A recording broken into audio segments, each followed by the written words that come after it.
acre and a half of land here. Probably more than half of it is house and lawn and garden beds and stuff like that. And I'd say maybe a third of it is forested, maybe even a little less than that.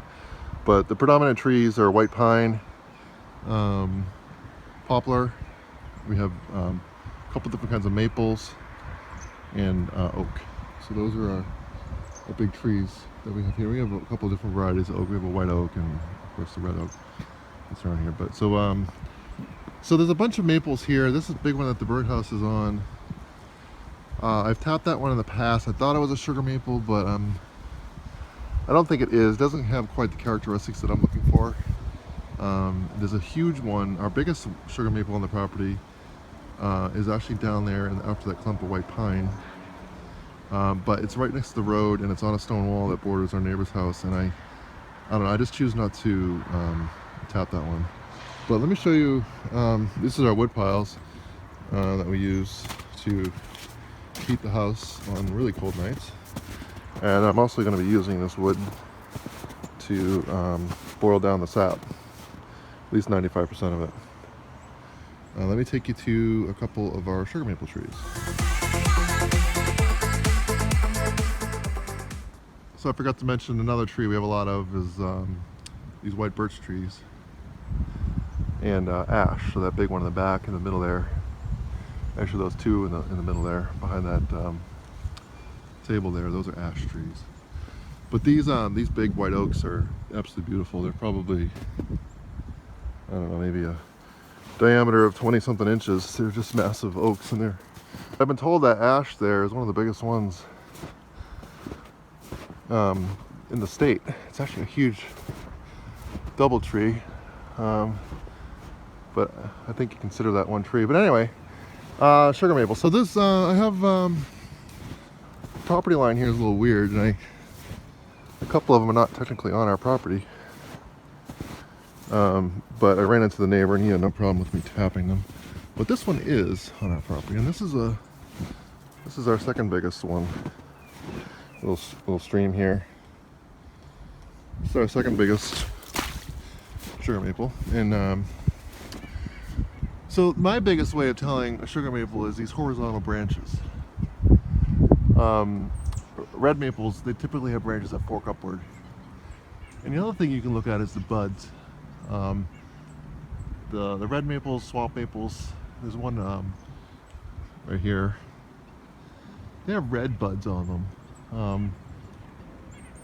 and they have red flowers. These sugar maples have white buds and sort of like a whitish flower. That's in the horizontal branches. And then just looking at the bark, you know, the bark, it has these little curls to it. It's a very typical sign from a sugar maple. So anyway, if you look close, not really close, but if you look, you can see in the years past the holes from me tapping this tree in the past. This one I believe was from last year, and you can kind of see it's starting to fill in, little kind of like a belly button thing. And then there's another hole here from 2 years ago, and you kind of see maybe where there were some in the past. But you know, I'm always going to tap them on the south facing side so that the sun kind of bakes the tree. And I guarantee if I tap this right now, just considering it's 55 degrees out and the sun is blasting on it, this tree is definitely running.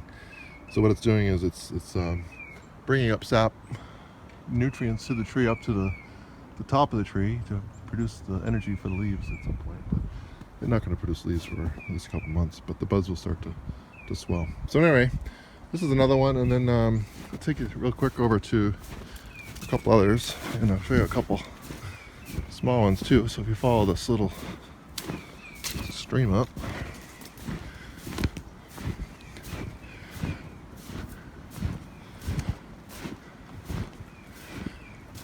there's the other one I tapped. Beautiful tree. You can see the horizontal branches. It's not a really tall tree, but you know, it's probably got a good 16 inch diameter to it. And then I tap this one over here every year.